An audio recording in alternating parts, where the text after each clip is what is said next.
Today I want to make a video about what I don't want to talk about. I think those videos are the most raw and again, because I sense that when I'm making videos where I show my pain body or where there is emotions from the ego point of view, people tend to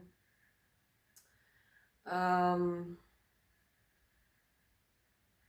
do you say that? Give me lessons about how it should be. I lived that way for a long time.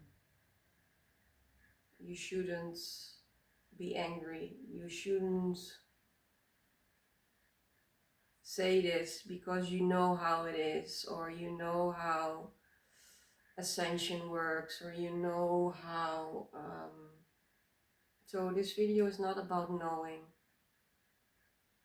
I know the vertical beingness in me. It's still here when I'm making this video about story, about identification that is still in some way influencing my life. And I'm very passionate about collaborating verticality and horizontality. I don't know if I say that right in English. Together, because one doesn't exist without the other. So sometimes you will find me talking from a more vertical point of view, and sometimes you will find me talking more from a horizontal point of view. I don't know where this video is going, but I do felt the urge, universe wanted me to be raw.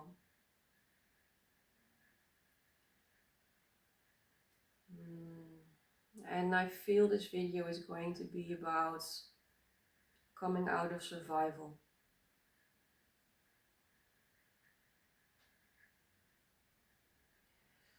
I'm feeling I'm being pulled so deeply into my pelvic. It's the bottom that carries us, you know. If we're not there, we are constantly swimming. So we cannot rest. Because here lies the rest. This is how a mother would carry her child inside the belly. This is how we also carry ourselves. And if we carry ourselves here, then we only need one push to fall over. If we carry ourselves here, we become steady, well grounded. And a lot of us, especially empaths and light workers, sensitives, have tremendous trauma in the pelvic area. And Lionsgate has really illuminated this part in me, the oldest trauma that I'm already carrying with me for some years, and it's being it's crumbling, and it goes along with a tremendous exhaustion, because I have been swimming for a long time in my life.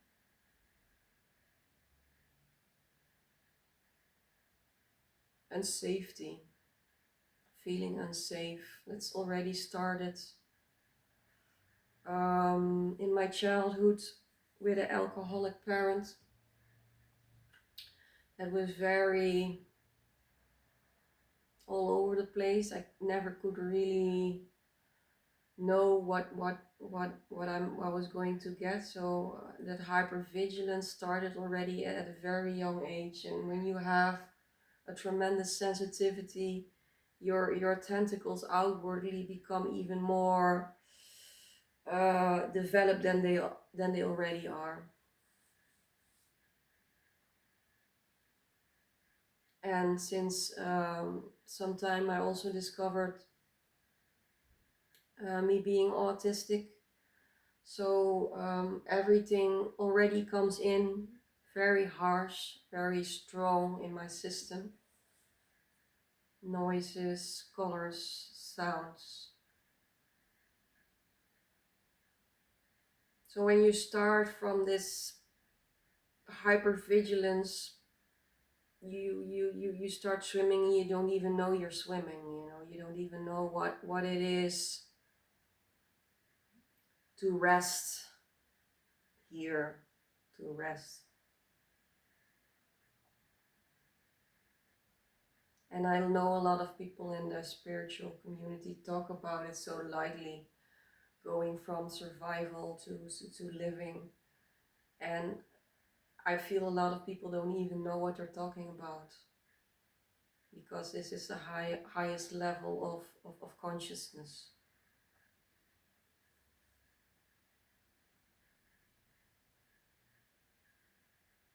Eventually, this is all about stop chasing.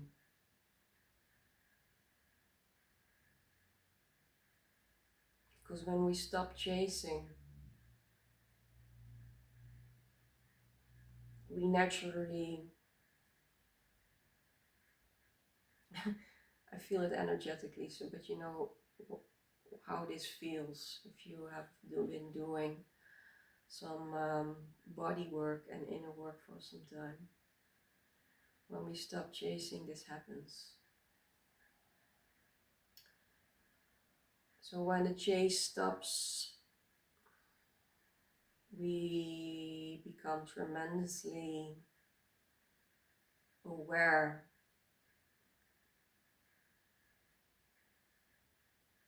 of our inner house. And if we have been swimming for a while, and we stop swimming and we go into the basement of our house, and then we see there hasn't been a lot of cleaning over there. There hasn't been a lot of living over there, so there's a lot of dust. There is a lot of gunk. It needs light. It needs air. It needs a broom.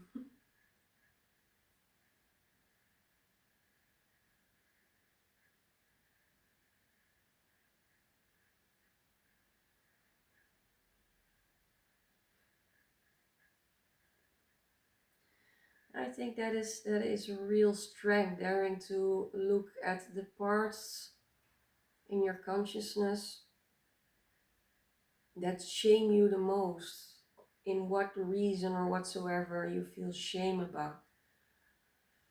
I think my core wound is not. I think my core wound is a mother wound. I believe almost everybody's core wound has to do with that, but let's keep it. I will keep it to myself. What I go through, and there is no chase in me anymore. There has been for lots of years. First, it was a lot. If I have to recall what all kinds of chases, you get the picture. Career, ambition, recognition, love, sex, um, money, you name it. But there is no chase, and daring to I guess this is what I don't want to talk about, what my ego don't want to talk about. Where I want to talk about is the horror of coming home when there is no chase anymore. There is no impulse outwardly anymore.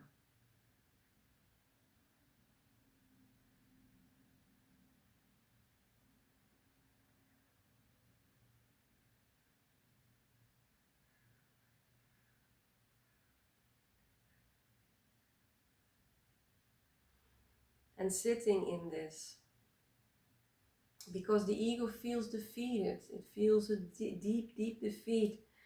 That's why I made that video about mourning the life I never got to live, or I imagined I lived. It's about this. It's about letting the ego be defeated.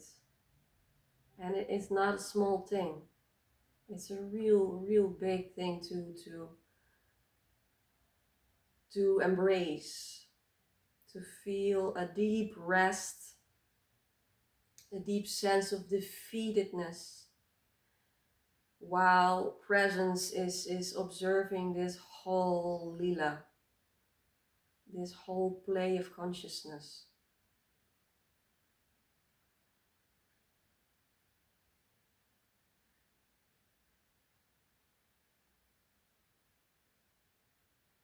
And allowing ourselves to feel defeated, to feel flawed in life, because that is what the ego feels at that point. A complete emotional bankruptcy. Letting ourselves feel defeated.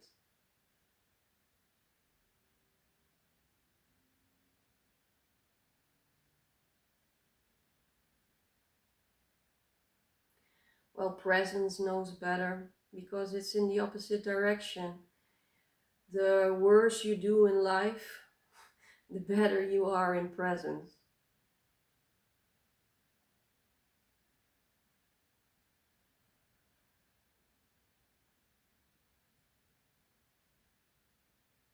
And I'm not saying that people who have a flowering career or a family or whatsoever, they do not have presence. But I believe that building a solid fundament of presence only comes forth out of complete detachment of everything.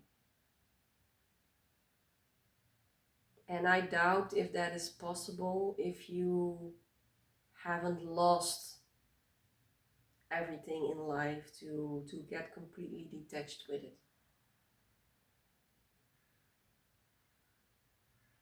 I needed to lose everything in life to come home. And I strongly believe if I hadn't lost everything, I wouldn't be where I'm right now. An ego is in an ego that is in complete and utter failure. Again, this is my ego.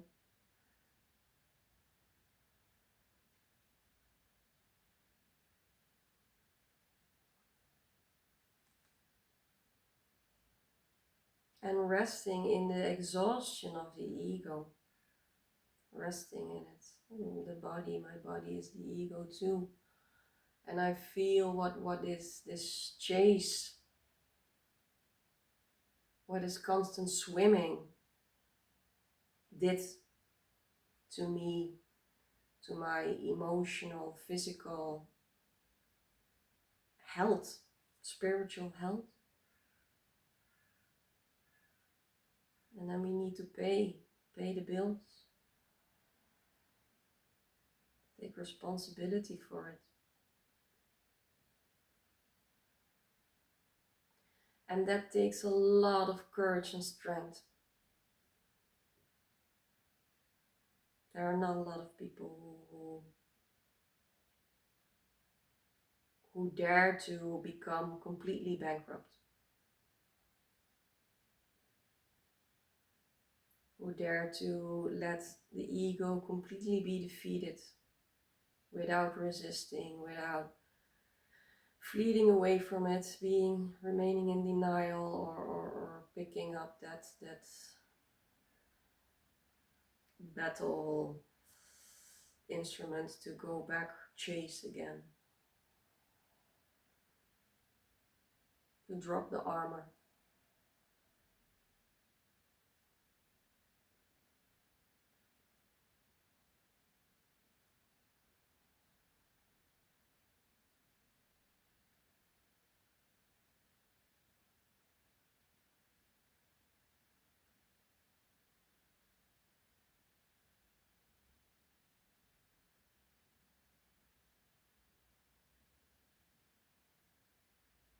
It feels also very surreal, because there is nothing that I want or need anymore.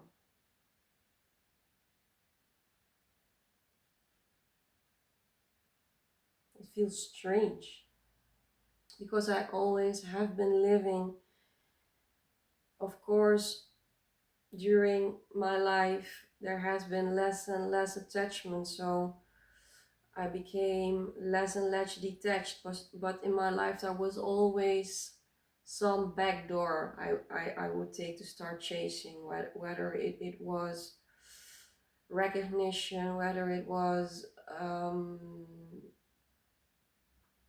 love, whatever. There was always a back door when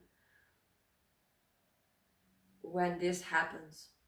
When this happened, I started swimming again when this happened. But there are no back doors anymore.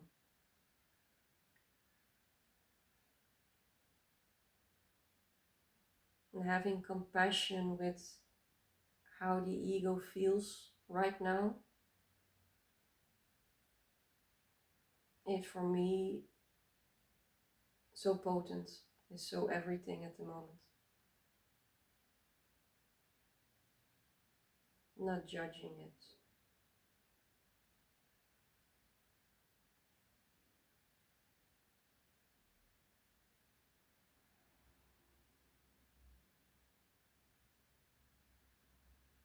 Mm, I would love for you guys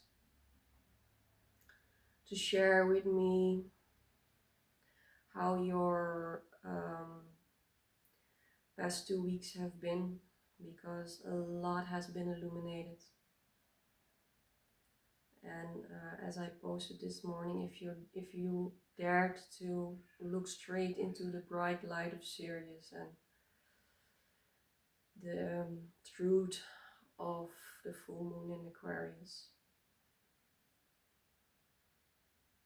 then I have a sense that you also go through profound